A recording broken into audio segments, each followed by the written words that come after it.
Executives View, the sports podcast where the stakes are high and the debates are fierce. Please welcome your host, Aaron Sirius Simmons, alongside co-host Barry DeVille and Jordan. Each week, we bring you into the boardroom where the elite minds of sports converge. From the gridiron strategies to the business behind the ball, we tackle the hard-hitting questions and give you an insider's perspective. So pull up a chair and join us at the table where champions are made and legends are born. This is the Executives View. Let's get down to business.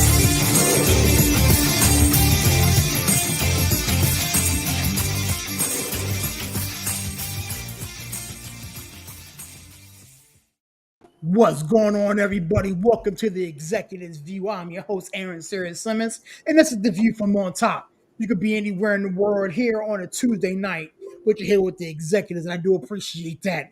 You guys know how we get down, man. If you see the show, share the show. We're all over the place, man. We on Facebook, Instagram, Twitter, Spotify, TikTok. We're doing big things in big places, and definitely want to take everybody along for the journey. I don't do this by myself. I got a slew of brothers that are sitting here ready to chop it up and talk about everything around the world of sports. Billings in the building. What's going on, my guy? How we doing, sir? Dylan, I'm here. What's going on, fellas? Good to see you. Good to see you. What up? What up? Yo, man, it's good to see you. What's it been, 45 minutes or something like that, man? Not long enough. I tell you what, man, I hate your face, man. Larry, what's going on, my guy? How we doing, sir? Yo, what up, man? We talk about real sports over here now. Ain't that right, CK? We talking about some... soap operas have their place too. Hey, look, soap operas. You can't talk nothing about my stories. Acapella. Leave me and my stories alone. Look, Oxygen Network of sports. Wow. Hater. What a hater. Man, CK's in the building. What's going on, CK? How we doing, sir? I'm all right, man. I'm all right. I actually got out the house today, so it's a good day. Move a mind, change of thought. I mean, I heard that from somebody. Well. You feel me? Yeah, man. Congratulations to you, man. I'm sure Coach will be by here in a minute. But I wanted to talk a little bit. I want to start off talking this baseball, man. We are at the halfway point here. All-Star break is here, and after that, there's going to be a lot of moves being made. Home Run Derby was yesterday. I'll be honest with you, didn't even watch it. But there was some chatter going on in the thread about it. Larry, what'd you think, bud? I mean, it's one of them things. It's like the slam dunk contest, right? And you know how we get amped up for the slam dunk, right? Mm-hmm. And sometimes, when you get yourself hyped up or something and you keep getting let down, but you keep going back again, you keep saying to yourself, like, it's going to be better this year. It's going to be better this year. It's going to be better this year, right? The home run derby is the same thing. It's like we keep saying it's going to be better this year. And they've done all these revisions to it. Now, I will say this. The one good thing that I did, well, the two things I did like about it, because I actually watched it. I'm one of them dudes that, like I say, man, even if the slam dunk competition is bad, I still watch it. I'm like, yeah, I can't turn away from it, but I got to see what's going to happen. So I started watching it. And the two things was, man, O'Neal Cruz, dude, man, that dude hit a 13. That dude hit some bombs, bro. He hit some, dude. I'm talking about, dude. He hit some bombs, dude. Like if you was in the upper deck and you thought you weren't gonna catch no ball, oh yeah, you caught one. Like I think him and somebody else, they hit a couple of them. Like Wood hit a couple of them out of the stadium, like cleared the wall. So that was the one good thing. And then I did like the fact that I can't even remember, from Seattle, he won it. So you want to see. Yeah, you want to see, the guy who's leading the league in home runs win the home run derby. You want to see that. You want to see, you don't want to see some guy that's hitting 8 home runs for the season come out and win the home run derby. You want to, see at least one of the top guys. But like I said, it's kind of losing its luster a little bit, especially, y'all gonna hate what I'm gonna say, man. But they should have been like, you know what, Chaz, we get it. You from the ATL, you want to be in it, but we think we're gonna let somebody else fill this spot. You know, like seeing that dude hit 3 home runs is like watching a guy. Like I said, it's like watching a guy trying to hit a dunk and he missed it 3 times in a row. Jazz like, is not from Atlanta. He's not from Atlanta. He's not from Atlanta. I think that was one of the reasons why they said he's from that area. He's not from Atlanta. He's from Barbados, bro. I mean, that's where he was born at, but they said he was from the area. That's why they allowed him to be in the home run derby. That's like Olsen. Like the reason why Olsen was in there because they allowed him to, because he's from the hometown team, so they allowed him to be in there. And I'm like, dude, it's like, come on, bro. You hit 3 home runs, bro. You're not a home run hitter. That's not your forte. But yeah, you seen a guy who would have thought we'd have got to a day and age where the home run derby has a guy who hit 3 home runs. We've seen that before. Guys have gone there. Guys have gone there and failed spectacularly. Yes, they have. Not in the new format. Not in the new format, but in the old format, it's happened. Because in the new format, these guys, they can take pauses and timeouts. In the old one, you couldn't do all that. You couldn't do that. But in the new one, if you like say a guy he missed a couple of them or he pulling them or whatever, in the new one, you could take that time out, make them adjustments, come back and reel off 8 or 9 more in a row. I haven't seen nobody in the new format hit 3 home runs. I'm sorry. Oh, the new one, no, not in the new format. You're right, not in the new format. Not in the new format. The old one, yeah, you can get on the old one. You could get in a funk and you can't come out of that funk. But on the new one, you can be like, you know what? Let me take a pause. Let me go get some advice. Let me give me some Gatorade, and then let me come back and hit some. But yeah, dude, that was the 2 things I didn't like to see. I didn't like to see Chaz in the home run derby. No. I mean, I can respect it. I mean, again, Do you want to see what's his name? Did you say you hate Barry from the Pacers? Halliburton? What, no, Obi Toppin? No, the guy, the point guard comes off the bench. TJ Connell. Yeah, Connell. Do you want to see him in a dunk competition? No. Man, that dude can barely probably touch the net. Like, yeah, right. Bro. You know what? No. It was. I'm gonna say it's not losing its luster. I think this year was a little underwhelming, but because a lot of the bigger names have been doing it for so many years, and they're like, "Listen, bro, I'm tired. I'm old. I need to save the wear and tear on my body." But the thing about it though is, look at some of these young players that people got to see. Junior Caminero is a stud. I was okay. I was okay with him being in it. Out stud. O'Neal Cruz, if he ever gets command of the strike zone, is a true 5-tool player who can literally be the face of Major League Baseball. Okay, with the way he regularly throws people out, throwing 105 miles an hour, throwing from the outfield. Okay, he hits 450-foot bombs on a regular. Problem is he strikes out too much. You can't hit for average. He runs like a gazelle. He legitimately can be a 60-60 guy. He has that potential in him. Like if he was to hit 60 home runs and still 60 bases, no one would be shocked if O'Neal Cruz did that. So that was the thing I did like about it. Yeah, I knew Jazz wasn't going to, because Jazz isn't a home run hitter. So I knew Jazz wasn't going to do much in it. The thing I did like was that he didn't change his swing. He just did what he did. I think that we need more of a rising stars type of home run derby. We needed some more of these younger guys in there. You know what I'm saying? We talked about that last week. Yeah, remember I said the guy from the Cubs. I would have loved to see him in the what's his name? Crow. Pete Crow Armstrong. Yeah, I would love to see him in Bush. Oh, geez. There are plenty of guys that Cam Smith. You know what I'm saying? Cam Smith. CJ Abrams. Dude, there's a long list of young players who are really good that I would have loved to have seen in that competition.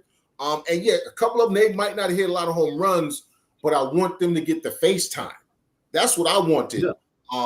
So that's the thing I did like about it, is that for the most part, we saw a bunch of guys that most of America hadn't even heard of before. Listen, Kyle Raleigh's leading the league in home runs. Most people couldn't have picked him out of a lineup before last night.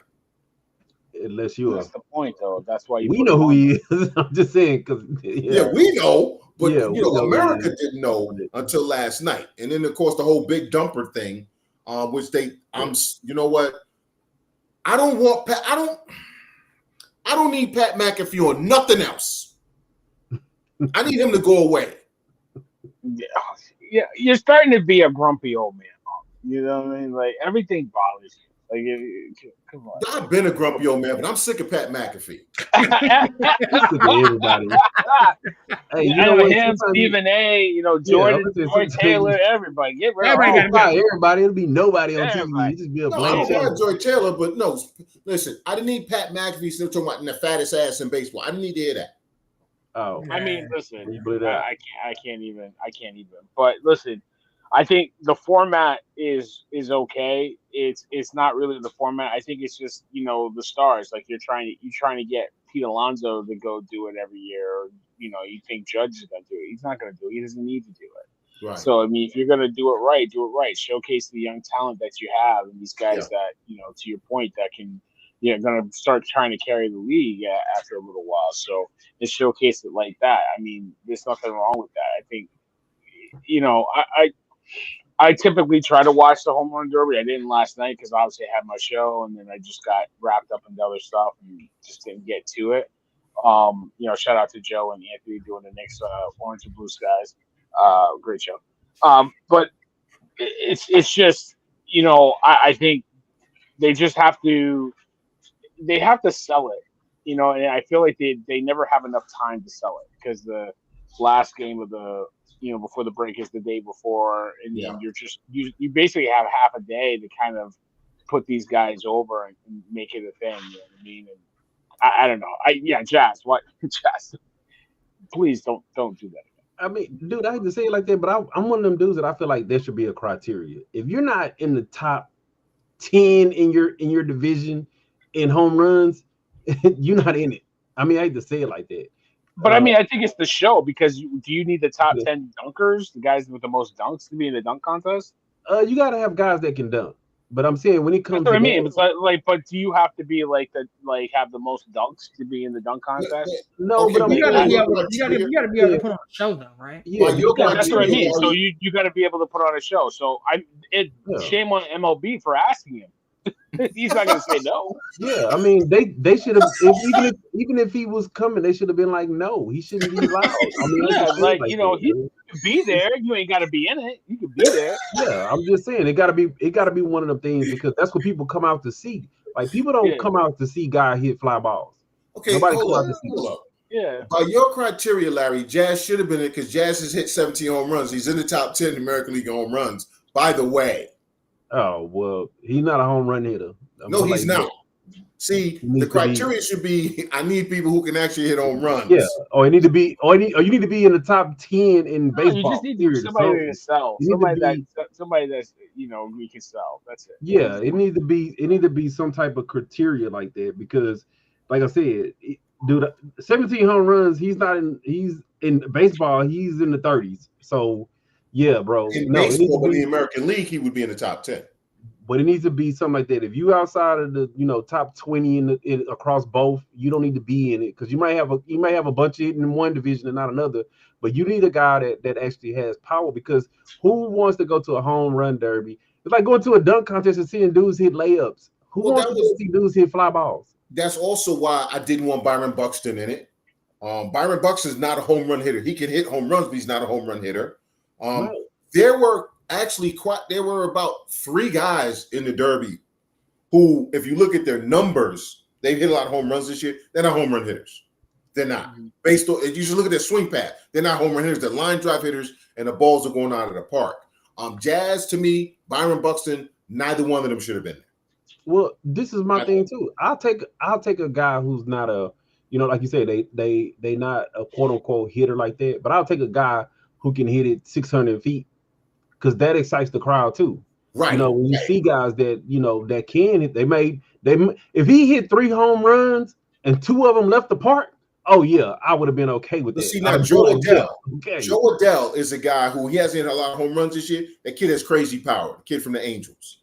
Yeah. I would have loved to see him in it. Like I said, there's a long list of young stud players who could have been in it who have massive power, but because what Steve later for you, But MLB could, what's it called? They could. I mean, honestly, this is just me too. It's really long. The home run derby is really long.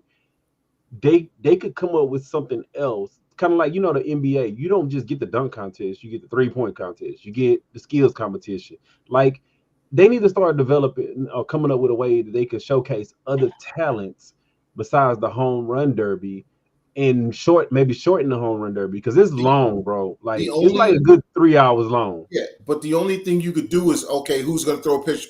How hard can you throw? And now we could run the risk of somebody tearing up their arm. How fast can you run? We run the risk of somebody tearing up their leg. The home run hitting contest is actually, when it comes to baseball skills, the safest competition you could be in. I don't know. Put on a fielding competition or something. I don't know. Oh, Lord have mercy. Now we're getting into the NBA side of things. Like, but I'm saying, competition and all that. Yeah, no. It's like 3 hours of guys missing home runs, and you don't want to see that. You want to see. All right, and then there's 3 hours of guys hitting home runs. Yeah, what are we talking about? So yeah, they gotta do something about that. Larry's mad because no Astros were invited. No, dude. Now we're talking. I would have said the same thing about Altuve if it was him in there instead of Chaz. He's not a home run hitter. The first one to see Altuve in the home run. My man would have came in this. He would have came here with an Altuve jersey on today. No, I would have said I don't want to see Altuve because he's not a home run hitter. Why wasn't Alvarez in it? Why wasn't Yordan Alvarez in it?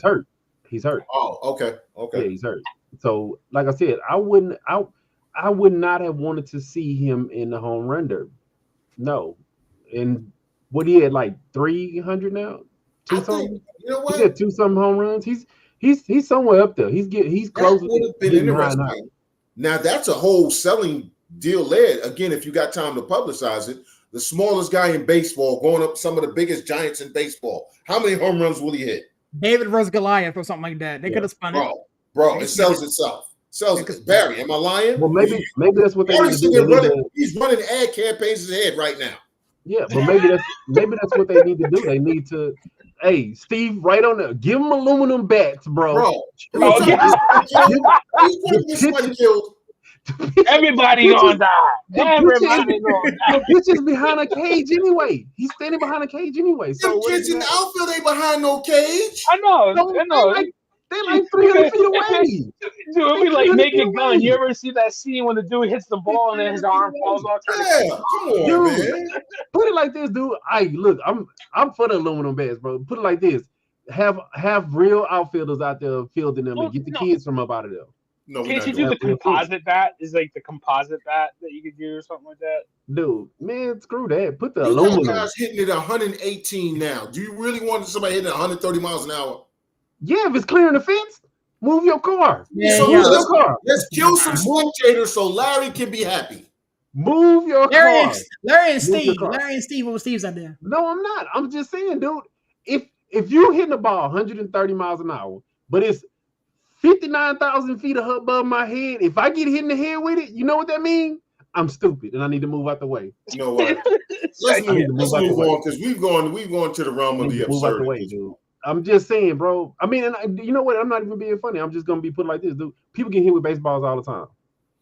Yes, people get concussions all the time. It's people at the game that's not paying attention right now, and they see a fly ball, they're not paying attention, and the fly ball, boop, pay attention. Yes. Pay attention.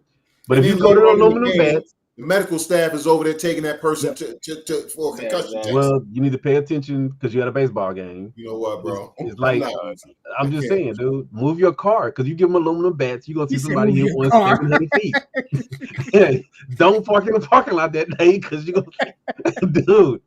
I'm just saying, dude. Dude, the bomb that O'Neal Cruz hit, if he hit that with an aluminum bat, that thing would have at least been 600 feet, dude. That'd have been crazy, bro. I don't believe it was only 513. I believe they shorted him on the distance. Yeah, I think they did because that thing was whoa. I was watching it and I was like, the cameraman didn't even know when it was coming down. Exactly. Yeah. So I'm all for them trying things to make it more exciting because it's starting to lose a lot of its luster. And listen, Rob Manfred, stop trying to ruin my game. No, but I'm gonna put it like this, dude. I'm gonna put it like this, and we 4 basketball fans on right? Yeah. would you want to see the home run derby turn into what the slam dunk competition has turned into? No, it never will, It because never will. next season I think we're gonna have O'Neal Cruz will be back. There'll be some guys in the next year that weren't in it this year because they took a year off. Yeah, but I'm saying, would you want to see it turn into what the slam dunk competition has turned into? No, but I don't think it ever can, because there are guys, there were always exciting slugging guys. This season, most of them just happened to be hurt or didn't want to do it. Well, if they come back, then that's different. But it's like, and like I said, it sometimes it don't have the same luster that it normally would have. But you're right, Steve. It's just a piece of metal, bro. Yeah, the coffin is just a wooden box. Dude, you know what? Steve going there with me, dude. It's like they hit. Oh, we're not doing this. We get it. All right, we get it. They hit with them in college, bro. They hit with them in college. That's all I'm gonna say. Yes. While we're still talking baseball, the All-Star break, the All-Star game is going on right now. The NL is up 2-0 in the top of the fourth. Moving right along. So they I was just watching. I guess they took Freeman out in the middle of the inning to give him like a standing ovation in Atlanta. Yeah. Mm-hmm. Yeah. Okay, great. Just wanted to bring that up. Well, remember, he's a local kid that played for the Braves. So sure, absolutely. But yeah, just wanted to. I don't mind that. Because I don't mind that. I'm just saying. Yeah, it happens. There are some players who are just good human beings that you don't mind them doing something a little special. He fits in that category. No, listen, I'm not hating on it. I'm just saying. Okay, here we go. Just I don't know if you wanted to talk about it or not, but yeah, like I mean, you want to talk about that? What you heard that, bro? Dude.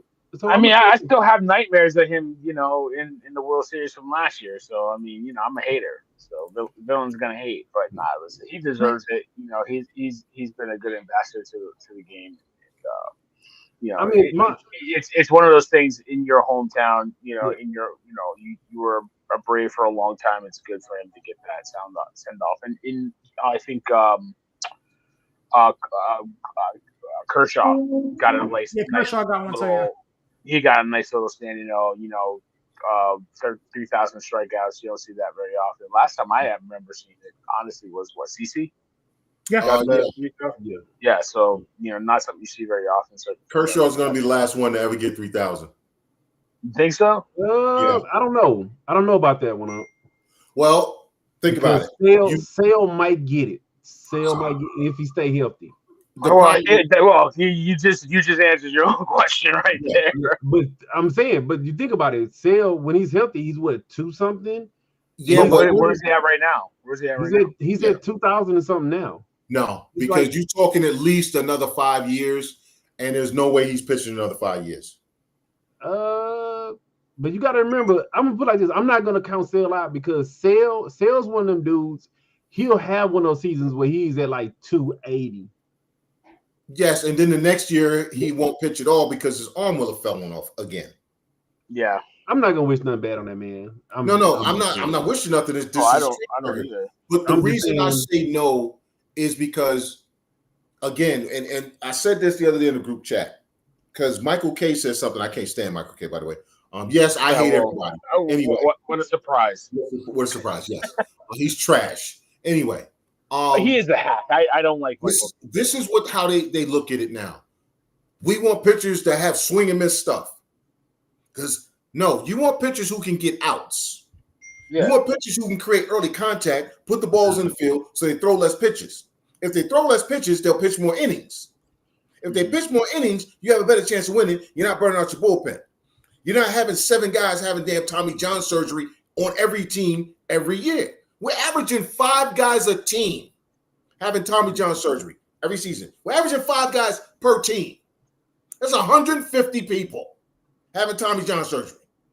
Right. Okay? Every season. Because everybody wants to miss bats. Right. Because they think they need to throw hard. If you throw hard, I'll miss the bat. No, if you locate, you can miss the bat, or you can make them put the ball in play with weak contact. So since we now have guys going 5 innings and blowing their arms out after a year and a half, everybody getting back to 3,000. Because who's even pitching 7 innings a game now?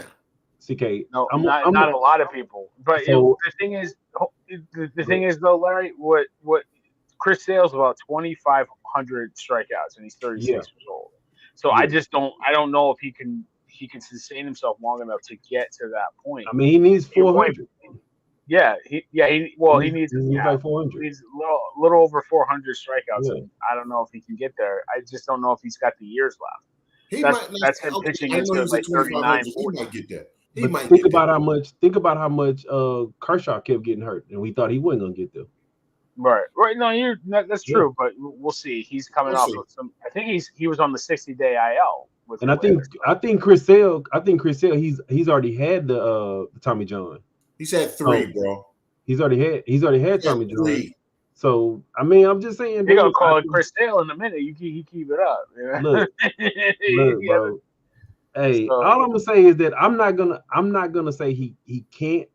I'm gonna just say if he do, he probably be like a Kershaw guy who like barely crossed the line. Like nobody said he's gonna go, finish it. You think about pitchers, dude. Real talk, and I'm not being funny, but pitchers. How many times you seen a really good pitcher that still had a command pitch to 40?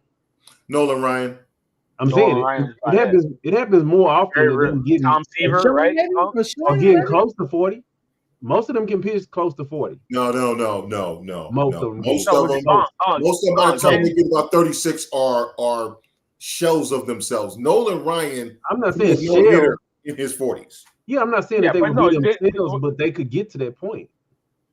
There's not a lot. I mean, you had Pettit pitching later in his career, but I don't think he got to 40. No, he got to around 36, 37. 36, yeah, 37. Tom Seaver was what, 38?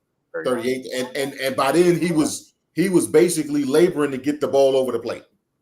Yeah, I mean he had 1 or 2 good years in Chicago, but he wasn't the same. Yeah, Nolan Ryan. So it's very rare. It doesn't happen very often. And then I know who else. What did Steve Carlton pitch later? Carlton pitched till he was about 38, 39.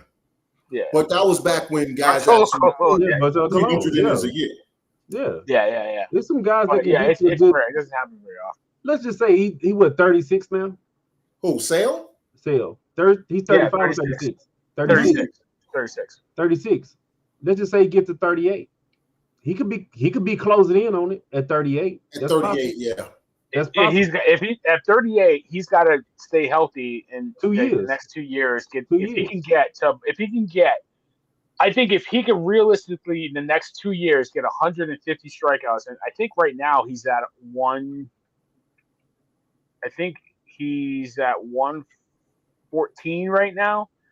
Yeah, so it's not out of the realm. It's not out of the realm.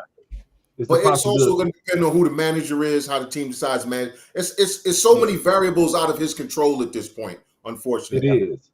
But like I say, if you think about any other pitcher that's pitching right now, I think he has a close possibility. Yeah, he's about the only one you can think of because everybody else, there's nobody else even in the 2000s, is there?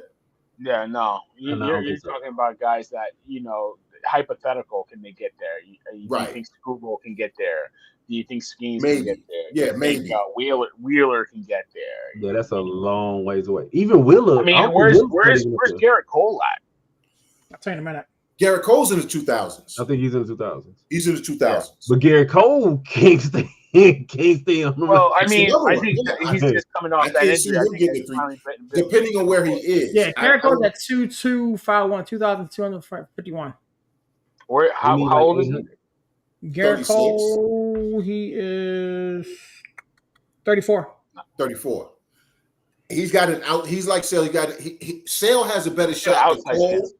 He's got a better chance than Cole. Cole has an outside shot, but again, with the Yankees in their 4 innings and we go into the bullpen for 17 guys, Yeah, but I mean, he's 34. You give him 5 years and getting 200 strikeouts. It's not out of the realm. No, I said, but he's got an outside shot. If we had to bet, I'd say Sale before Cole. Oh, absolutely. I think the money line would go to him. To be honest with you. Yeah. Now I'm curious. Who else is up there? Do you have anybody else that's up there? You thinking about? I don't know. I'm trying to think. Too. I'm drawing a blank here. Maybe Aaron Nola. That's not completely crazy. Yu Darvish. What about Yu Darvish? If you combine you with overseas, no, well, I mean yeah, just, that doesn't here. count. Yeah, He's got to be at least 1,500 here. He's got to be at least 1,500 here. Let me find out. Yeah, let's see. Because Darvish was rolling, man. He's just over. He's 2014. See, Yeah. he was in the 30, 2000s. 38, but he's 38. 38. Yeah, he's not making it. He's not making it. Yeah, He's not making it. no. Now he had been able to stay healthy. Mm-hmm. People don't understand how good Yu Darvish was in his prime. That was a bad one. He was a monster. Right. Yeah, but he's getting up. See, he's 38. So it's possible still can get to 38, bro. It's possible. It's possible. So with this understanding, man, I wanted to talk about biggest surprises, biggest letdowns as we reach the All-Star break.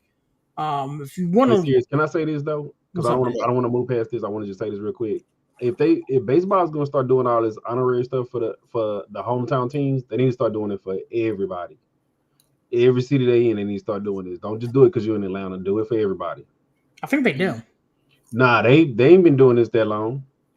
This is a new thing for Manfred past couple years. Yeah, I think they've done it for the past couple years, but like it's been like maybe 2 or 3 that they've been doing this all honorary stuff. Yeah, if you're gonna do it, then do it moving forward. Okay, all right. I was gonna make a joke, but whatever. All right. It's just one thing. 37 years old, Jacob DeGrom, only just under 1,800 strikeouts. Yeah, because he's never healthy. Because he's never healthy. Never healthy. What we missed out on with him. Yeah, and Scherzer and Max Scherzer. Yes, Max is another one. Yeah, but Max ain't healthy now. So right. Yeah. Anyways, with that being said, man, we are at the All-Star break. We got a lot of baseball left, but there's a lot of baseball that's in the rear view. We got a team that has 59 wins in the Detroit Tigers, and we got a team that has 22 wins in the Colorado Rockies, notwithstanding. But I wanted to give you guys the opportunity to talk about your surprises, positively and negatively, as we touch the All-Star break here. Man, CK, talk to me. Where's your head at, bro? I want everybody involved with Colorado fired into the sun.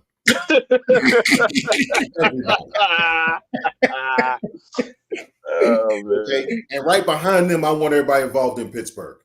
Those two franchises are so disappointing.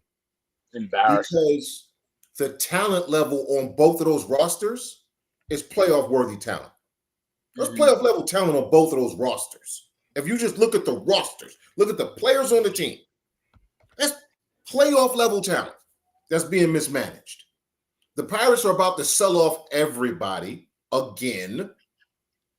The Rockies refuse to sell off anybody and still lose. So you got one team that can't get better because they keep trading everybody away and they don't want to pay anybody. Another team that keeps holding on to people that they aren't winning with and they're not going to get better. So those two and Baltimore, I don't know what the hell. Well, I knew Baltimore would take a step back. I didn't think it would be this badly. Again, the general manager mismanaged the situation with the pitching. But Detroit being where they are is kind of a surprise, but not really. The Athletics being feisty is a really positive thing because you would think the worst team in the league would be Oakland, right? No, it's Colorado. Okay. But the Diamondbacks are a huge disappointment. Again, talented roster. They're going to be sellers at the trade deadline, and they shouldn't be. Atlanta's been hurt, so you can't really say anything. The Cubs. Is he going to give every team? Are you going to give every team, or can you give us a chance to talk? Like, what are we doing? Going down the whole list. I'll be like, well, what's disappointing that I didn't get a chance to talk? All right, go ahead, bro. Love baseball. The White Sox. Ain't forget about the White Sox. No, go ahead. Nobody love the kids. We love baseball. No, you know what? Unc is right. Like, I think to me, the pleasant surprise are the Cubs, man. Nobody thought the Cubs were going to be this good, and they're like in first place, 18 games above 500. offensively one of the better offensive teams in the league, Yes. right? I mean, they're second in runs, seventh in batting average, on base percentage in the top 10, slugging percentage, number 2 in the league. So they're a pleasant surprise. I'll give you one team that Unk did not give you yet, and he was going to until I cut him off. You know who disappointed me, Unk? Kansas City. Oh, yes. Kansas City got a lot of talent, and Yes. they're 3 games below 500. We thought they were on the come last year. They're kind of like the Reds were last year, just how disappointing that team was. So I don't know what's going on with them. I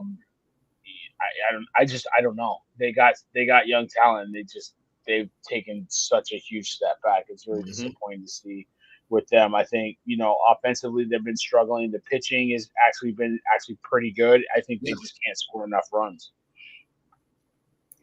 I feel you. Larry, talk to me, man. Where's your head at, bro? Like, so I will say this before you even get started. As we go into All-Star break today, the Astros have the second largest division lead amongst the whole joint at 5 games. Mm-hmm. Not too shabby for a team that you guys wanted to fire into the sun. Yeah, and always looking to jump off the ledge. And I tell you what, man, you Astros fans get on my damn nerves. But go ahead, talk to me, bro. It's all the stuff that they do to you that make you want to jump off the ledge, right? And it's like one of them things where it's one of the things we know that league could be bigger. That league actually could be bigger. Like I said, quadruple A team, we play with a lot of quadruple A players. Like that league could be bigger. And I think that's the most frustrating thing. But like I say, Astros have won that division 6 years in a row. This is 6 or 7 years in a row. We lost that 1 year to the Rangers, but yeah, we've won that division like 16 out of the last 17 years or something like that. Yeah, it's like everybody else gonna do what they're gonna do. I'm gonna tell y'all a team that's surprising me, and it's gonna be really painful. The Blue Jays. Not surprising. No, come back on the earth. I didn't see them in first place. Yeah, I'm gonna be honest with you. Like I didn't see them as a first place team. I honestly, the second most surprising thing is y'all Yankees. I didn't see them doing this whole free fall like they've been doing. I thought they were gonna run away with that division because the Orioles, you talk about a team with some talent that act like they don't want to play. The Orioles, bro. Like, dude, what are they doing over there? So that's the most surprising team to me is the Blue Jays are actually in first place going into All-Star break. Like I know the Blue Jays have had talent, but they could never put it all together. That's been their biggest problem. They could never put it all together. Or they either selling them off at the All-Star at the trade deadline. That's one of the problems there. That too. Yeah, but like I said, that's one of the biggest surprises because I'm kind of like I treat the Yankees like the Cowboys. I want to see y'all up here. So the fall is greater. I want to see the fall greater. There's no fall. I want to see. I don't like last year. I don't want to see.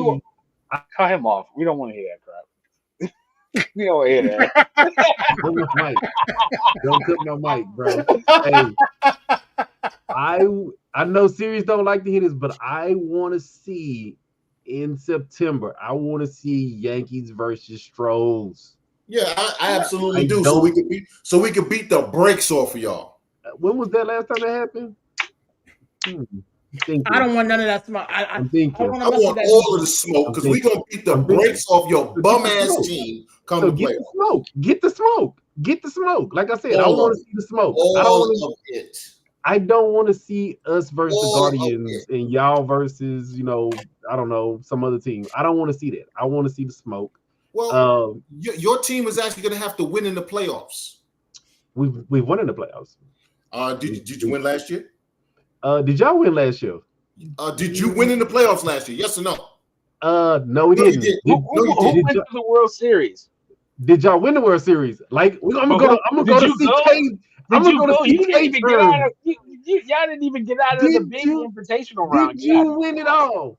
Well, Hal Steinbrenner is not trying to win a World Series. He just wants playoff money. Does the Astros trophies have less dust on them than the Yankees? Yes. Yes. Get him out of here. This ain't no Houston Rocket. Get it, the Houston Astros. So get him out. I will say this. Get him out of here. Go away. I'm gonna say I want to see all the smoke. I want to see all the smoke.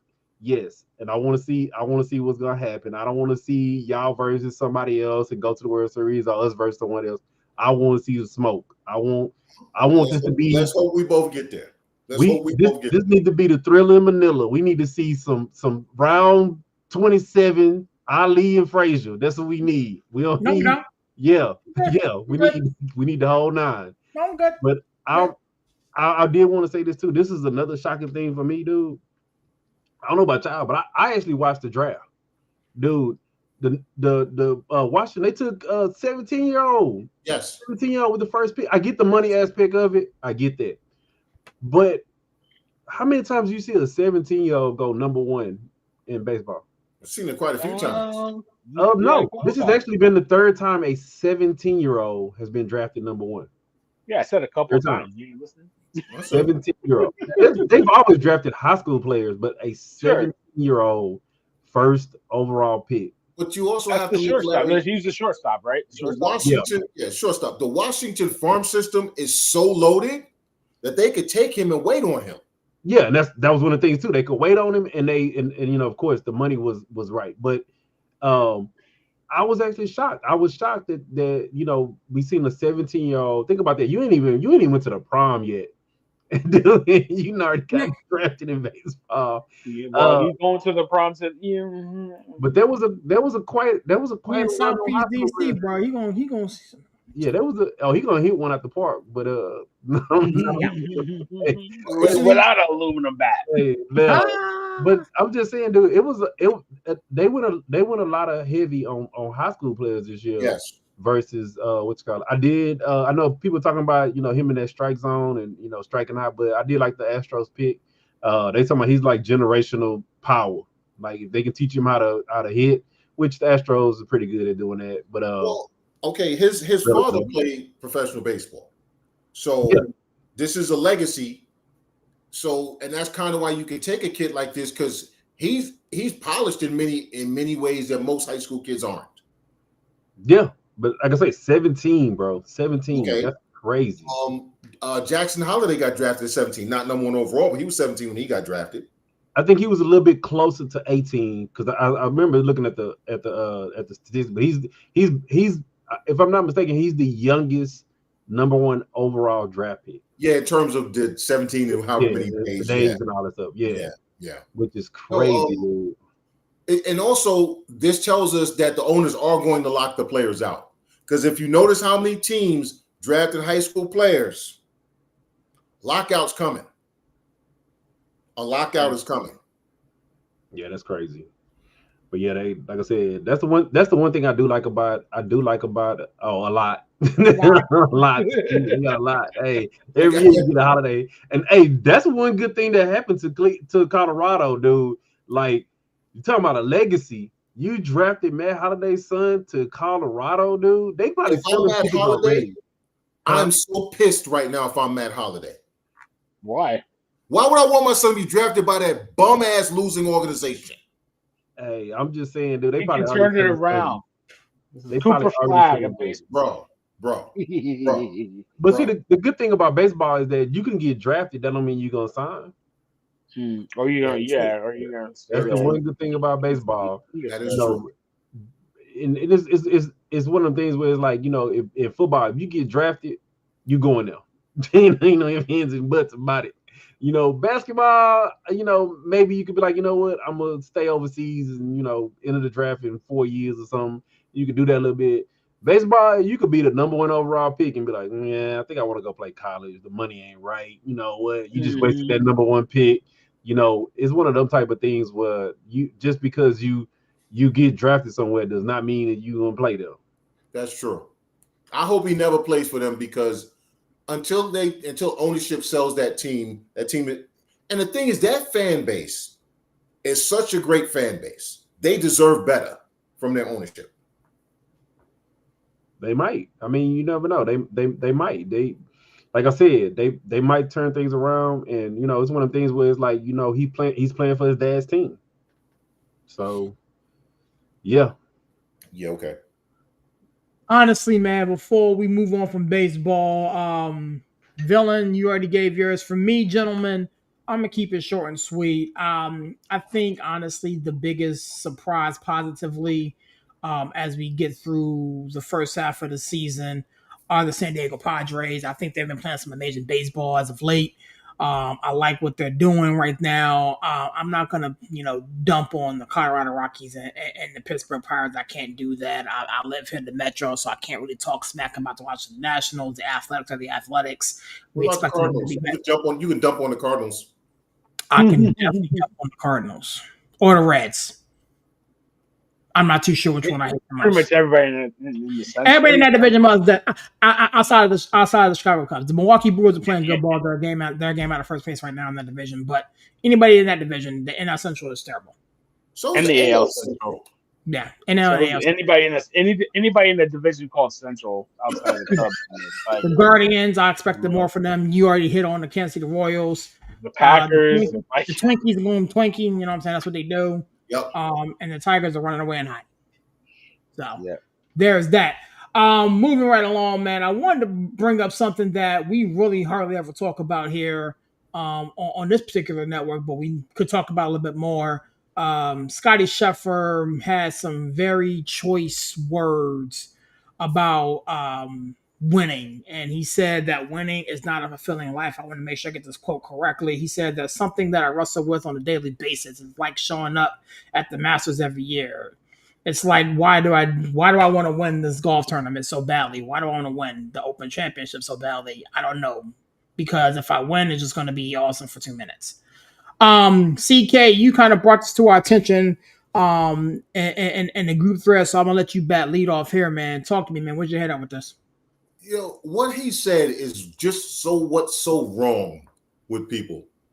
And I say people, and I'm not putting any generation on it. People. Life is not about the destination. Life's about the journey. Life is about the special moments that happen. You put enough of those moments together. When you get old and in your golden years, you look back and you say, man, my life was great. And I used this moment and this moment and this moment with your kids, this moment with your wife, this moment with your family, this moment, that moment. That's what life is supposed to be. It's not supposed to be, hey, I accomplished this thing and that's supposed to be what I'm going to live off the rest of my life. That's not how it works. That's not how it's supposed to work. Okay? If you can't appreciate in a moment an accomplishment, what's going to happen when the bad times come? Because the bad times will come, because that's what life is. Life is not linear. Life is basically a roller coaster. You're going to have peaks and valleys. You get down in the valley and you start saying, oh, life is terrible. I'm never going to be able. But if you don't appreciate those moments, that you're never going to get out the valley. Because when you're in the valley, you say, well, how's it ever going to get better? It was never, wait a minute, it was better. I remember this moment with my kid. I remember this moment with my mom. I remember this moment with my wife. It can get better because it has been better. If you don't appreciate the successes, how in the hell will you ever overcome the failures? His mindset stinks. Because what you're saying is, why am I doing this? Because it's not worth it. Well, if it's not worth it, bro, then go take your ass home. Okay? All right. Because it's not supposed, whatever you accomplish, whatever goal you set out and you accomplish it, you're not supposed to stop there. You're not supposed to be like, oh, that's it, I'm fulfilled. Life's over. It's supposed to help you build to the next accomplishment. That's why it's only supposed to last a little bit. Then as you look back, you then can appreciate where you were when you accomplished that thing and who you are now and how much you've grown. And now oh my God, it was bro, that mindset is so unhelpful. And I hate that people have that mindset, because we constantly, and I'm saying we now, constantly looking at what about this and the end and the end and the end. Enjoy the damn journey. Stay in the present. Go ahead, man. I think we live in a society, to your point, CK, where I think you're correct. We are so hell bent on what's around the corner. Grass is always greener, and I'm all for upward motion and upward trajectory and making sure you're putting your best foot forward and progress and things of that nature.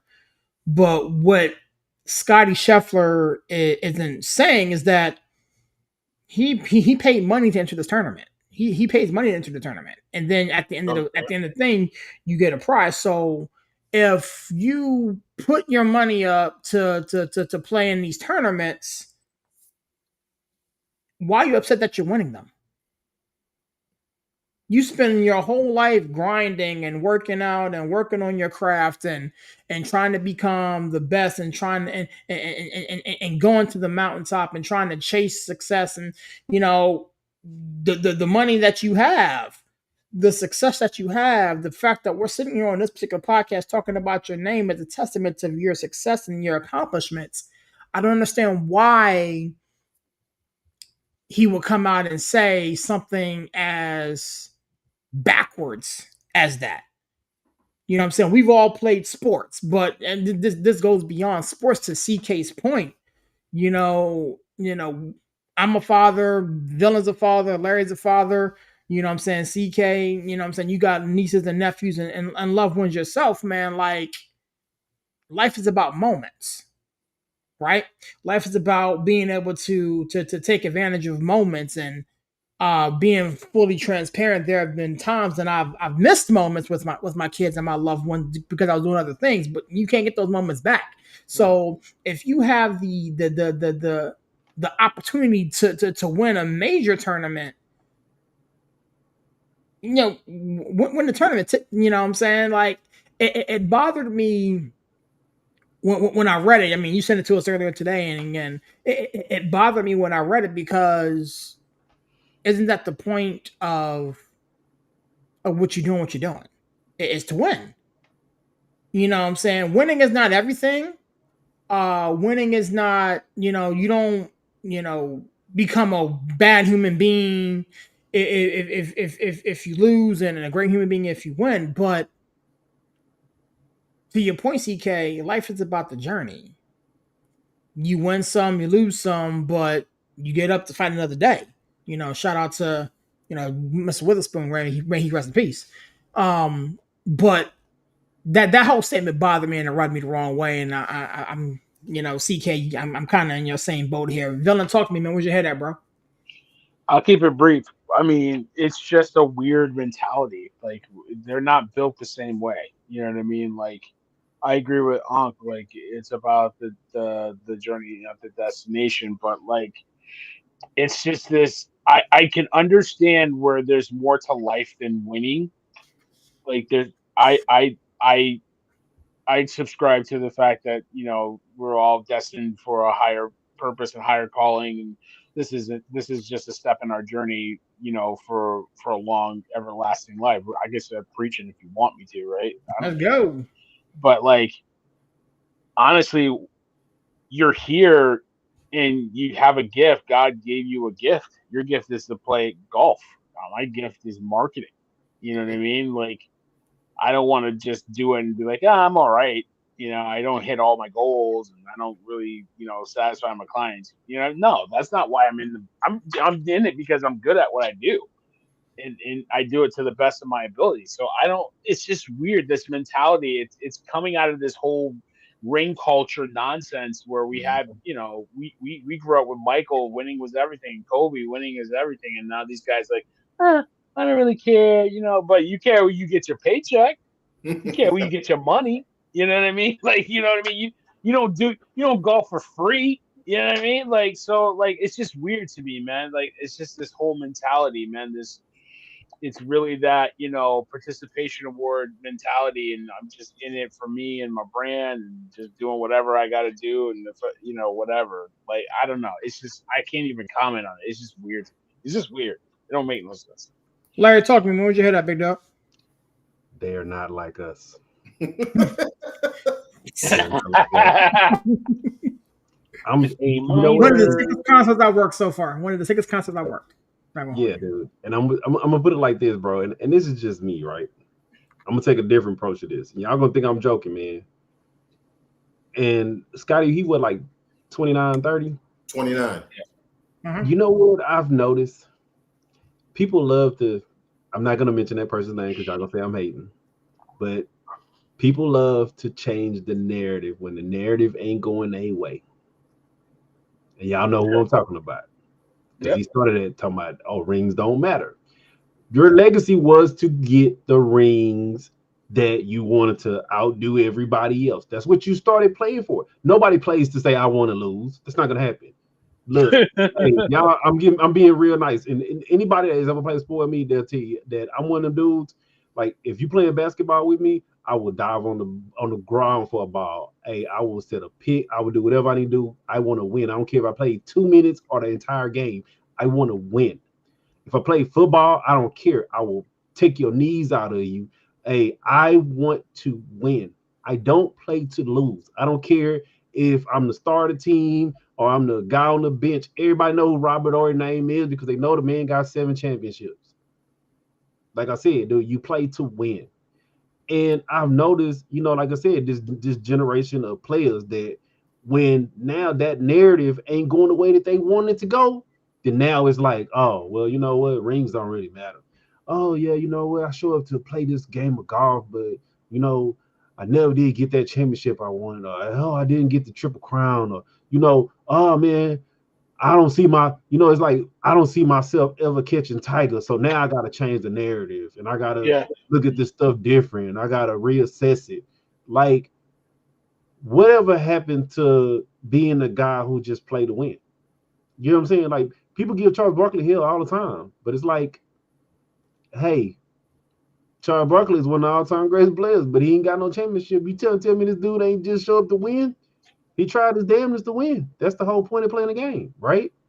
Like, Hello, you play dude, to what win the game. dude, one of my favorite golfers, dude. He didn't win. He never won that much. But one of my favorite golfers.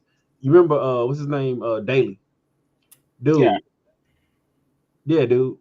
Love Daly. Love seeing him play. Come out in the crazy pins and all the colors. Oh, John Daly, yeah. Yeah, John Daly, yeah. John Daly. John Daly looked like he played because he loved playing golf. Yeah. And they kept talking about, oh, he didn't win this, he didn't win. He was like, I don't give a damn. I play to get a paycheck because I'm providing for my family and I love playing golf. And now it's like these guys, every time you see it come out, it's like when they not getting what they want, or I'm gonna go even further, which I was saying, when life don't go the way that you thought life was gonna go, then now you got to start talking about something different and changing the narrative. And in sports, everybody's not gonna win all of the tournaments. Everybody's not gonna win 22 championships, dude. Like if I watched I know CK don't watch it, but I watched a documentary about Serena. Dude, Serena was like she could never hold up a candle to Venus, and nobody never thought she would ever win.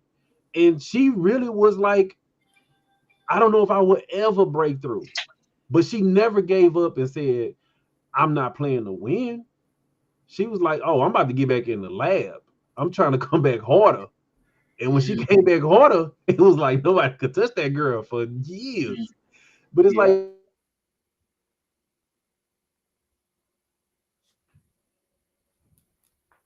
Did we lose Larry? I think we Yeah, lost. I guess so. I guess so. There you go. Oh, he it's back. like, oh yeah, Yay! but yeah, it's like, man, it's here's your participation. And, go ahead, no, you play to win, bro. You play to win. And if you're going out there and you have that type of mentality, because now you haven't gotten what you wanted, because remember that's what they kept saying about Scottie Scheffler, because oh, is he ever gonna break through? Is he ever gonna win this? Is he ever gonna win that? Okay, damn it. Go out, play to win. You're getting paid. You're getting paid pretty damn good. Yeah, you're getting paid pretty damn good. So, like I said, it's just sometimes these dudes, they want to start changing the narrative because it ain't going the way that they wanted to. Or they want to start interjecting all this other stuff because they want people to start thinking stuff differently. And that's not the case. Like I said, dude, you don't like Westbrook, but I love Westbrook because he's going to leave everything on the court. And you trying to tell me that he wouldn't love to have a championship? And that's not what he go there for. He go there every day to win a championship, no matter what. That's where you go. You go somewhere to win a championship. Somewhere to win a championship. What did Nas say? Just because, or not, or Jay say, just because nobody understand what you're saying don't make you deep. You know, Yeah. you know what I mean? What he's saying though is the way he phrased what he said as though because he won he should be ultimately fulfilled. That's not how life works. No. One accomplishment is not supposed to fulfill you. It's supposed to fuel you to get more accomplishments. Right. Now, so for him to say, "Oh, winning isn't fulfilling," well, then you're looking for the wrong thing, bro. You're looking for the I don't wrong know. thing. I don't know what you're doing. But that's what I'm saying. When dudes did, like I said, I'll just say, when LeBron, when people, because now he getting in the back end, and people criticizing him for not getting to this, next fifth, sixth championship. Now he started talking about, oh, well, rings don't really matter, and this and this. Yeah. But now, because I'm not mistaken, Scotty, he hasn't won all of the majors, right? No, he's won 3 of the 4. He's won 3 of the 4. So now you're starting to try to interject this new narrative is that it don't really matter you. Winning doesn't fuel you. So if you don't get to that 4th, it's like, he said that don't fuel him. So you creating this narrative out there. It's like I said, it's like the LeBron thing. You don't get to 5, you don't get to 6. It's like, oh, well, he said he don't play for championships anyway. You try to change the narrative, bro. Because it's just weird. It's just like I said, it's just weird. It's like it sends this message that winning doesn't matter. And then what are we doing this for? We're just out here to collect a check. Fine, okay, I didn't say that, and call it a day. Like I don't understand why you're out here talking about winning doesn't mean anything. I don't feel fulfilled. I might feel good for a day or two. Okay, then what are you out here for? Like, do something else. Yeah. Go, go sell car insurance. I don't know what to tell you, dude. Hey, Barry, I'll even go even further. Dude, Peyton Manning couldn't probably hold a cup of water, but he went back out there because he wanted to tie his brother. He was like, no, I'm going to get this second one. So when I go to the table, we're going to talk about winning, and you talking about winning just like I'm talking about winning. But he did it because that's what you play it for. And for a while, that's what people were saying. Oh, he only got 1. Oh, Eli has more than him. He was like, damn it, I'm gonna tie him. But sometimes these dudes they start trying to create these narratives that that's not what the game is about, and this is not what they play for because it's not going the way that you wanted it to go. But that's the thing I don't understand though. Like if you want to use that narrative, right, Larry? Again, Villain, I'll come back to you in a second. No, you're good. You're good. He's winning though. That's the thing I don't understand. Like, but he hasn't got a mental problem that he needs to step away, right? But right, like I mean, it doesn't make any sense. Like if he came up short, or if he was pulling out every other major, every other event like Tiger, trying to hang on or whatever, because I get it. But he's saying this after he won the purse, right? But this is what I'm going. Saying. Like it's a mental health thing. It's like honestly, what is going on in your life that you don't feel fulfilled, and you feel empty? Are you missing something? Are you missing? I get the mental health aspect of it, but I'm gonna put it like this. And that's why I say these guys start trying to change narratives. CK probably agree with me more. CK, when you win all 4 majors in golf, you can win all these other small tournaments all day long, but when you get to that win all 4 majors, you are now in that upper echelon. Right. Just like in basketball, when you get to that 5th championship, you are in the upper echelon. Just like in any sport, there are certain criteria to now you get into that upper echelon of play. You get to that 3rd Super Bowl win, you're in the upper echelon now. You're not getting compared against your contemporaries. You're getting compared against the greats. And sometimes when them guys see that they may or may not get to that next level, then now they start trying to change the narrative. That's what I'm saying. I understand what you're saying, but I don't want to belabor this. Like I feel like it's a cry for help. It might be. That's why I want you to talk about it, because he's when again going back to when Sirius read on, he said the feeling only lasted for a day or two. That's all it's supposed to last, bro. That's all it's supposed to last. Yeah. But so does that high off of alcohol, right? You get that high, you get that buzz, you get that feeling, and then you crash down. You know what I mean? Like it's you could get that feeling from anything, right? It has highs and lows, but the high doesn't match the low, right? I feel like because it's not supposed to. Get life is not about staying here. Okay, if you're always here, right? How will you grow? You can't grow here. You have to go down here and then come back up to grow. That's growth happens. Growth happens through the hard times, not the good times. He's looking for growth in the good times. There is no growth in the good times. Okay, so if you're prosperity, it's financial gain, it's all the things, but you gotta. Yeah, but there's no personal growth, and I'm taking this outside of sports.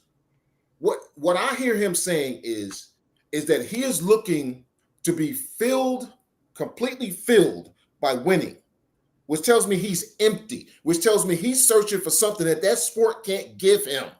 Which goes to Dylan's point of probably a mental health thing. Yes. Yeah. That's why I wanted to talk about it, because you can't expect anything, any one thing, to be totally fulfilling. Life has to be fulfilling. You got to live life. If you're expecting an accomplishment, no matter what the accomplishment is in whatever area you're in, to be the be all end all, you're going to fail miserably. You're going to. So enjoy the moment, stack it away. So when the downtime comes, you have those rungs of accomplishments. That's your ladder to get back up. That's your ladder to get back up. But if you don't appreciate those good times, how in the hell will you ever get up? I mean, so this is my thing, CK. If it's a true mental health issue, then he needs to seek help for that, right? That's just up and done though. I'm taking it from the standpoint of, if it's like the boy who cried wolf, right? If you got a real issue, then you go get that issue addressed. But if you're just trying to make up this narrative because you haven't gotten to that ultimate, fulfillment, because you haven't gotten to that, like I said, that upper echelon of where you thought you were going to be at, because you see this a lot of times, like you said, CK, life isn't going the way that somebody anticipated to go or they wanted it to go. Right. And now they feel like, oh, I'm a failure. Oh, this doesn't really matter to me. Oh, this is not what really, fulfills me, because it's not going the way that you wanted it to go. So I don't want it to be where it's one of the things where he's making a cop out because he hasn't gotten to that point yet. No, I got you. Now, if he's really, having some issues, determining what truly makes him happy and what not makes him happy, he needs to step away from the game. Yes. But if you're just using that as an excuse because now you haven't gotten to that, like I said, because every golfer that go into the game right now, you know who they're trying to compete with? Tiger Woods. They're trying to get to Tiger level. Just like every guy who came in, they were trying to get to Michael Jordan level. Just like guys before them, they came in, they wanted to get to Magic and Bird level. Just like guys that came in before them, they wanted to get to the Kareem level. Guys always come into a sport trying to get to somebody else's level because they are the guys that set the bar. And if that's the case, I don't want him making that excuse, because it's going to make it seem like it's a mental health issue when it's really not. You're just making an excuse. You're making a cop-out. No, I got what you're saying, but like I said, I was looking at that from a standpoint of life, because there's too many people who think like he thinks. Too many. In all walks of life, who think that, okay, I bought this house, I'm supposed to be fully and totally satisfied. No, bro. Now you got to build on the house. Now you got to maintain the house. Now you got to put an addition on the house. You don't just get the house and go static. You don't win one golf tournament and go static. You know what I'm saying? It's like Barry know what I'm talking about. Now you got to fix up the lawn. You know what I'm saying? You can't be static in life. That's not how life works. No. Right. Yeah. Very good discussion, man. We need to have more of those on tonight on the network, man. With that being said, pivoting to football here, there's been a lot of chatter going around, but the New York Jets are playing with Monopoly money right now. Over the past 24 hours, don't tell CK that. Don't tell I'm me that. just saying. All this done, they found all this money. They found Because the money. according to CK, the Jets are gonna keep doing Jet stuff and keep messing up. They done signed 2 guys for a total of 8 years for $250 million. You know, they gave Garrett Wilson a 4-year deal, and they gave Sauce Gunner another 4-year deal. They extended Quentin Williams. So they've been spending monopoly money a little bit here, only to be a 5-win ball club, depending on who you ask. CK, that's your squad, man. Talk to me. Where's your head at, bro? If you think about it, the length of all these contracts are the same length of time that they gave Aaron Glenn a contract for. It's funny how that works, isn't it? Interesting. Aaron Glenn is on the clock. Aaron Glenn just got put on the clock. See, this is the Jets doing Jets things, as I said. He just got put on the clock. Because all these contracts are going to end same time his contract ends. So if he hasn't won basically a Super Bowl, they're going to reboot like they always do. Now, I do like the fact that Gardner got his money. I like the fact that Garrett Wilson got his money. I like the fact that an organization, a professional football organization, paid players who are not chronically injured. You know.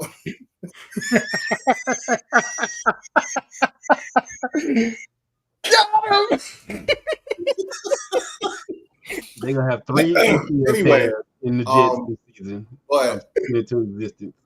Again, I like Aaron Glenn. I think Aaron Glenn is going to be a great coach. I think he's with the wrong organization.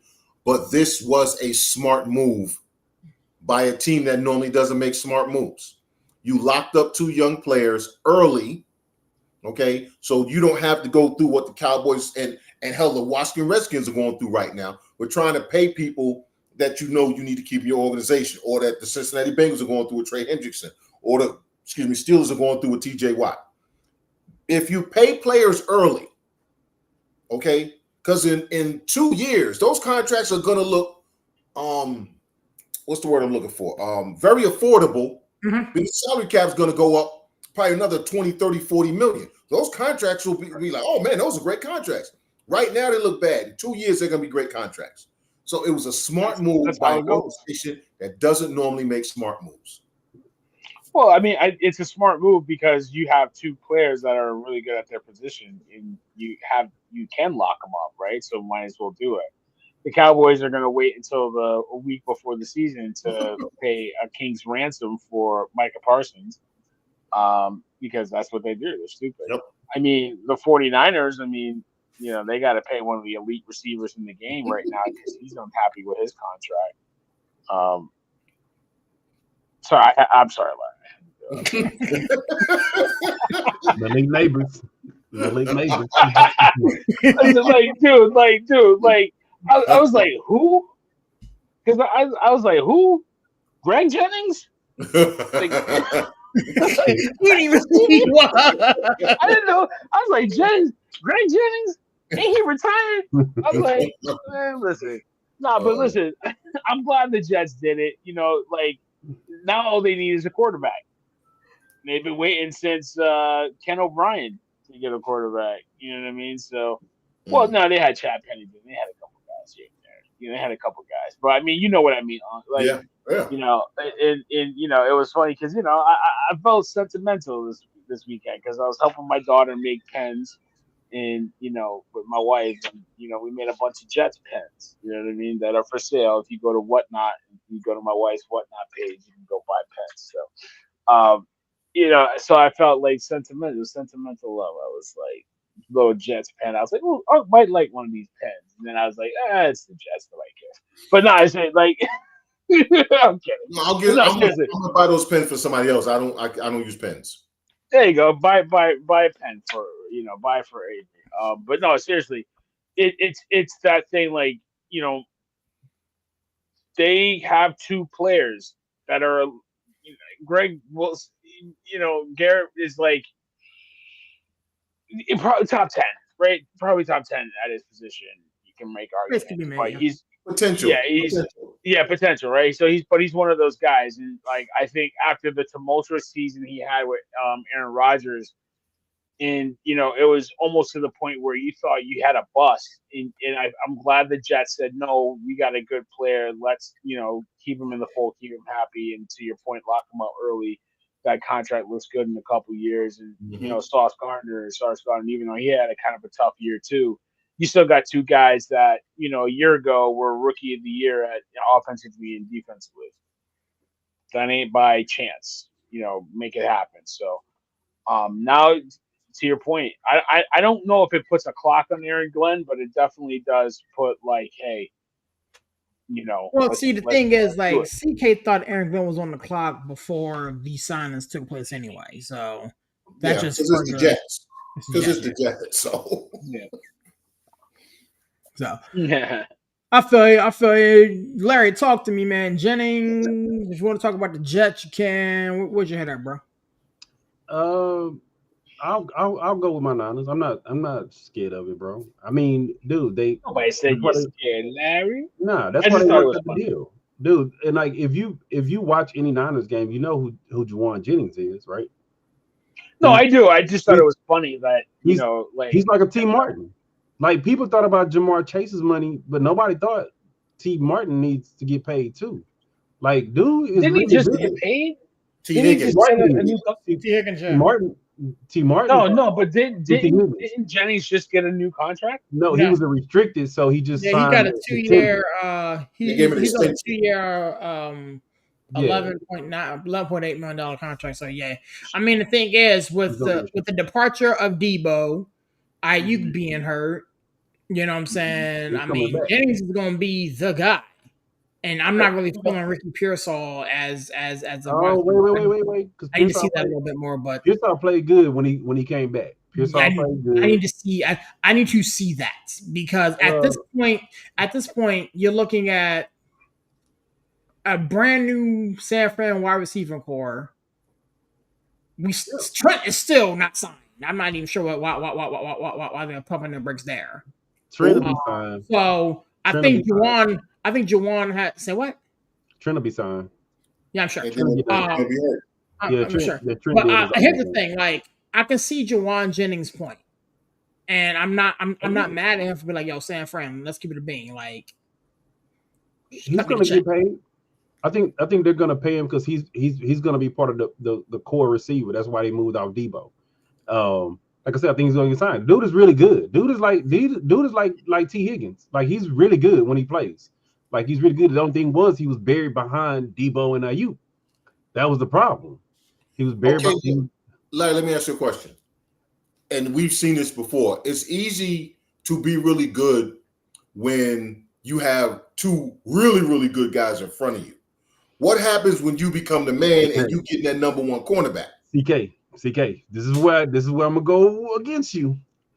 You talking to fantasy football players over here. When Ayuk went down, that dude was a monster. Okay. Monster. Dude. Like, in on that team, you gotta think about it. Even like, say Ayuk comes back, you still gotta pick your poison. Because you still gotta worry about when Ayuk comes back, you're gonna have him. You gotta worry about Kittle. It's other options on there. CMC is other options on there. So nobody really is gonna always get your number one guy on that team. No, but I understand it. I'm just wondering if some of his success wasn't predicated on. No, brother. That's just like people think that Brock Purdy's success was on all the other players. Brock Purdy had a Pro Bowl season last year, and he didn't have. Debo missed a lot of games. Ayuk missed a ton of games. CMC went down. Like, people thought it was just Brock Purdy getting by with all his talent. When he didn't have the talent, he was still putting up the numbers. And Jennings put up the numbers without Debo or Ayuk there. He put them up. Okay. Yeah, so you think he's a $30 million receiver? For 2 years, maybe. Yeah, somewhere up in there. Yeah, not 30 million a year. Not 30 million a year. He wants 4. He's going to want 4 years. You know that. I'm not giving him 4 for 40 more than that. He's still pretty young too. Like I said, dude can play. He's like a T. Higgins, bro. Like, he can play. He can play. He fits in their system. I'll give you that. but I'm not giving him more. Like I said, 4 Well, years. you know, the thing with Lynch is going to work whatever's in the budget. If it ain't in the budget, then he'll either trade you or something else. Okay. He's going to stay within his cap, and he always try to figure out his Would cap. you give him what the Jets gave Garrett Wilson? No, because he hasn't put up the numbers that Garrett Wilson has put up. It's like I'm put like this, and take it what I want to take it. It's like when I kept telling a series about Pickens. Pickens didn't put up the numbers to warrant the money he wanted. So nobody's going to pay you that much. But that's what I'm saying, though. So if Jennings hasn't put up those numbers, we can all say we think he's great, but there's no way in hell the Niners are going to pay him what he's asking to be paid. No. So we'll see some type of compromise. We'll see something. Because right now he can't go nowhere. He can't go nowhere right now. So we'll see. I do like. Or you could flip him to Washington for McLaurin. Now that's the part that I have no problem with what your Jets did, because dude, you was the one talking about the Jets gonna do Jets stuff, and I'm like, dude, CK, regardless of what you say about playing chronic injured players, paying players, period, if you have a really good player on your team, you know what's gonna happen? You're gonna get paid. Chronic injuries, not injuries, don't matter, bro. You're gonna get paid. Your team's gonna pay you. Okay. And that's just the reality of the NFL. You're gonna get paid. Some teams. I mean, if you're still put like this, if you're still able to produce on the field, you're gonna get paid. Now, if you like 40 years old and you're trying to hobble back out there or something, only like Trent Williams, like Trent Williams. When Trent plays, dude, real talk. Stop skating, dude. And you can hate all you want. When he started the sentence with when. You showed that. Dude, he's 37 years old right now, going into his 38th year. But he's put like this. Arguably, he's first or second lineman in the league. No, he's not. Trent Williams. No, he's not. Trent Williams is 36, going into his 15th year in the league. Name a better lineman than Trent Williams. Elijah Vera Tucker. Give me anybody off Tampa. Worse in Tampa Bay. Penel Sue. Was it? Penel Sue. That's maybe. You said lineman. You said lineman. I'm naming linemen, bro. I'm naming people better than him, bro. No, Penei Sewell, and that's about it. Wrong answer. Tristan Wirfs is better than him. No, bro. Trent is a monster, bro. Trent is 37 and can't stay. No, he's still one of the better linemen. I don't say one of the better. He said the best. Quentin Nelson. He's top 5. Landon Dickerson. He's top. Wait a minute. You reaching now. Joe Tooney. You reaching. Joe Tooney. Y'all reaching. Tyler Lindenbaum from the Ravens. Andrew Thomas. He's pick the Philadelphia Eagles offensive line. Don't hate because he's a giant. Andrew Thomas is one of the best tackles in the league. Come on, let's be fair. He's a top 5. And even what's called it? Even the Eagles, they paid what's his name, and he stayed hurt too. Who? The Eagles, they paid what's his name to play tackle? I can't think of his name, but they paid him and he stayed hurt.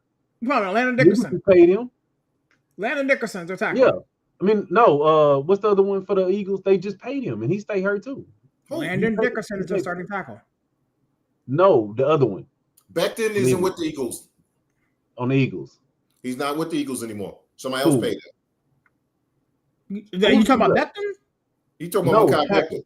No, not Mekhi Becton. I'm talking about on the Eagles. They got another tackle. I forgot his name, but they keep paying him, and he stay hurt too. Dude, you pay certain players if they top in a position. Trent Williams is not a top 10 offensive lineman anymore, bro. He's living off reputation. All right, he is a top 10. He is, bro. He's not top 10. Yeah, he is. Bro. Yeah. But I'm gonna just say, I bet you a Jets opinion. That ain't saying much to just pop up a monopoly money. So I ain't saying much. Hey, as bad as that Steelers line was, I bet you they'll pay him. I'm not sure. Roger Jones will be on the first team smoking out of He on the first thing smoking into. They've been a change the locks on Roger Jones's door. He come home and his key don't work. I be praying for that all day. Like, please God, please Jesus. You know what I'm saying? Hey, bro, he be like on trade places and he show up and he talking about who are you and who house is this.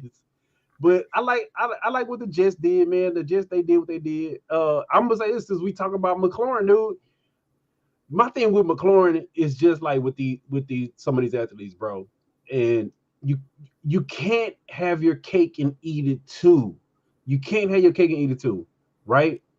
And what McLaurin kept fussing about before the season started, he kept saying, I want them to see. I want to see what they're gonna do. They need to upgrade the team. They need to upgrade this, and we want to make a playoff run. They need to do this. You know how your team gets better and they upgrade? They draft more players, and they pay players, and they trade for players. So if your team's getting better, which you wanted them to do, then now you have to make that choice of, do I want a better team or do I want to get paid? He wanted a better team, and now he's talking about he want to get paid. Yes. He's not that bad paid right now. Like, he's like what? He's in that 3 years something. He's in like a 3-year. Let me back up. I was looking at it. I think he's like deal. 15th or 17th highest paid in the league, and we all know that. You signed the contract early. Contract though, bro, and he's going into free agency right now. He signed that deal back in 2022. 22, yeah. 22. He's outplayed that. So yeah, but I'm saying, but if we all know how it is, like CK just said, if you sign the contract early, then now that contract is not going to be what the contract was at that time. 3 years, $68 million. But I'm saying it's not going to be what it was at that time. So now you doing all this other stuff. You putting all this stuff out there about this, and they not negotiating with you right, and all this stuff. So you have to make a choice at some time. You have to make a choice of, do you want to get paid? Do you want to get paid? He doesn't think he can step on the field and he can play, but he is deserving. I will say this because I will say this because I live here. There is not a world, in my opinion, where, because I do Commanders games too, and training camp and stuff like that. There's not a world where Magic Johnson and company doesn't get this done before training camp in 2 weeks. I think it'll be done, but I don't like the not a world out. Not gonna get done, bro. Not gonna get done.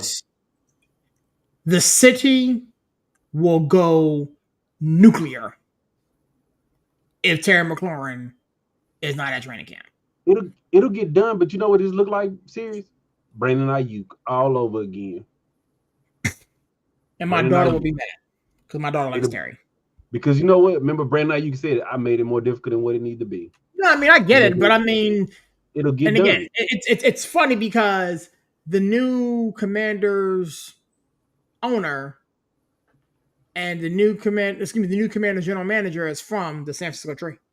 Yeah.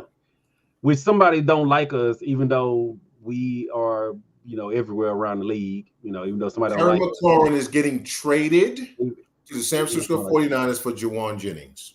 I'm gonna put it like this. That's the worst deal in the world. We would have made that. We'd have made that deal. Don't wish that on the Commanders. And the Commanders need to receive. No, they'll pay Jennings. They'll pay Jennings because Jennings is younger than McLaurin. They'll pay Jennings. No, but he's not the same player, and you got your tight end heavy with Debo and everybody else. But the thing is, I'm just giving this outsider's perspective. It looks to me like they think they can replace everything they got from McLaurin with Debo.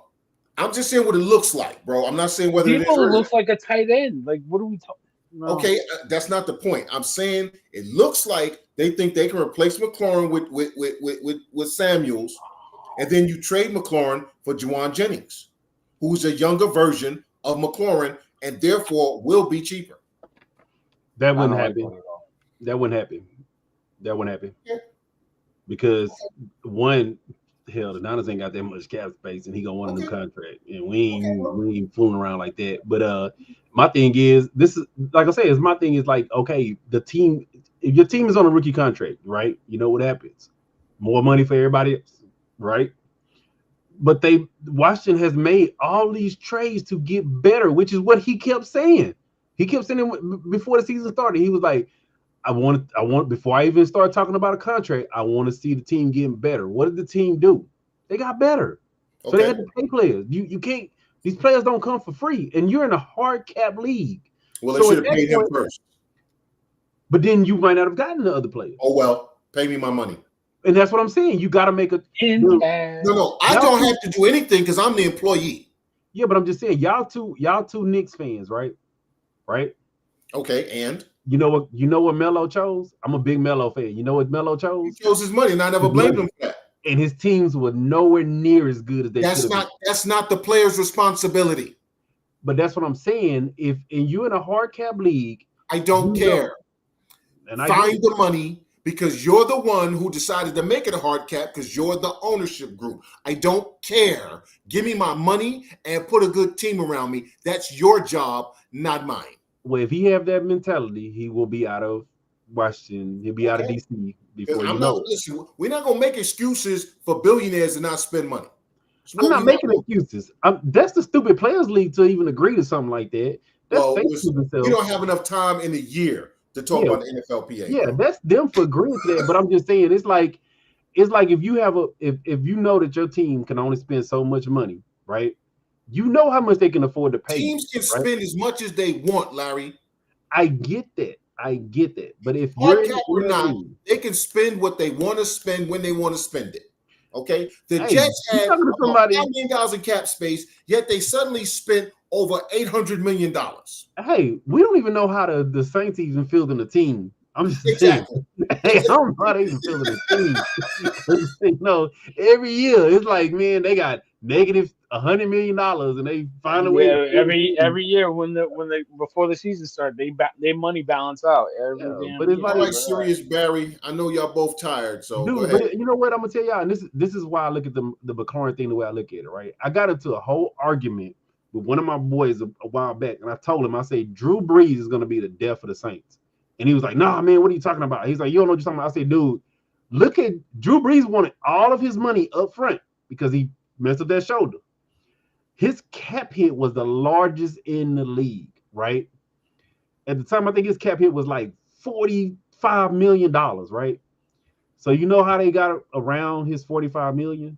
You start seeing them cutting not Michael Thomas. What was his receiver? Tall guy, I can't think of his name. They start cutting receivers, cutting defensive players, slashing everybody else, and the team got worse. So McLaurin needs to say to himself, okay, which one do I want? Do I want a better team or do I want my money? My money. And if you want your money, go ask Alvin Harper, how did that work out in Tampa Bay? It's not about winning, Larry. Hey, it's about getting paid. There you go. It's like, honestly, dude, I'm one of the type of people. You don't turn down new money when you go for a new job. You don't turn down. No, but I know how much they've already budgeted probably for that position. I mean, you don't care what a company budgeted. Yeah. That's not your principle. It's getting your money and get paid. And I can turn it down. But Give me my money. Dude, you don't. When you go to a job, and I'm tired, I'm going to bed. But like, when you go on a job interview, do you ask, well, how much budget do you have for this? No, like, but I know that. And then I know that there's certain amount of money. You don't care about the other employees. You don't even care what. You don't even know what they make. You worry about. I know that they budgeted a certain amount of money for certain. You don't care about their budget. That's not your job to care about their budget. The budget is their job. Your job is to get paid for what you do. And that's what I'm saying with this. Is like, that's what I was saying with this, Barry. Like, dude, like some of these players. Well, I ain't gonna say some people. I just think sometimes I think that they can just take away these guys from being able to speak to the media, because it's like, why would you put out, oh, I want to see the team get better, but then now you're like, I want to get paid, and you know the two don't always go together. That's his dude. It's fine. It's fine. Yeah. He was shooting a commercial, and I forgot you still Saquon hurt, man. You know, it was that Saquon. It's fine too, because he needed his money, and he wanted his money. So go get your money. He wanted his money. How you pay everybody else? I don't care. You gotta be on the street corner getting your money. I don't care. You know what I mean? He was on a lot of bad teams getting his money, but so he had to do what he had to do. But yeah, dude, I'm like, man, I'm gonna see what's gonna happen. He might, if he wants his money, I think he's gonna be up out of there. I think he's gonna be gone. You got to get your daughter New Jersey series. Yeah, he might. With that being said, I'm gonna get you guys out of here, man. It's been a great show, man. CK, you know what to do, man. Get us out of here, big dog. A lot of fun tonight. A lot of fun talking about bad San Francisco teams or bad management, whatever. 22 veterans commit suicide today. We need to get that number to 0. It's summertime. There are many events, community events, free national parks, YMCA's free events. Get outside, get some sun, say yes to life. I'll see you guys in the chat. Yes, sir. Appreciate you, big dog. Larry, you know what to do, man. Get us out of here, big homie. Man, for somebody who always gotta say something about everybody else's team, I ain't never seen CK wearing a Jets nothing. Never. I ain't even seen that man wearing a color green. He wearing never wear no green. We need to get him a Bucks jersey. And I'm gonna get him to say the word Shanahan at some point. I'm gonna keep rubbing his face about Shanahan. You got to get past the trauma of Shanahan. Hey. But yeah, like I say, man, always a pleasure, man. You know, I always say this when Coach ain't with us, man. I'm not gonna repeat what he say. It's just we all know the words. But yeah, man, see the show, share the show. I'm out. I'm gonna get you out of here. Barry past his bedtime. All right, big dog. Appreciate you, big homie. Villain, you know what to do. Get us out of here, big dog.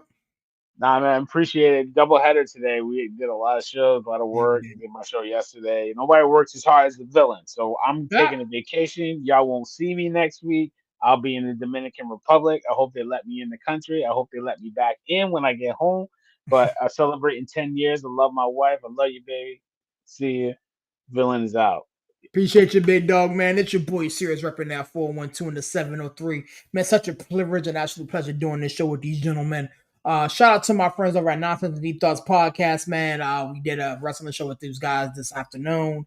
Talked about everything that took place on Saturday night's main event, as well as everything that took place on Evolution, the all-woman PLE that took place last Sunday.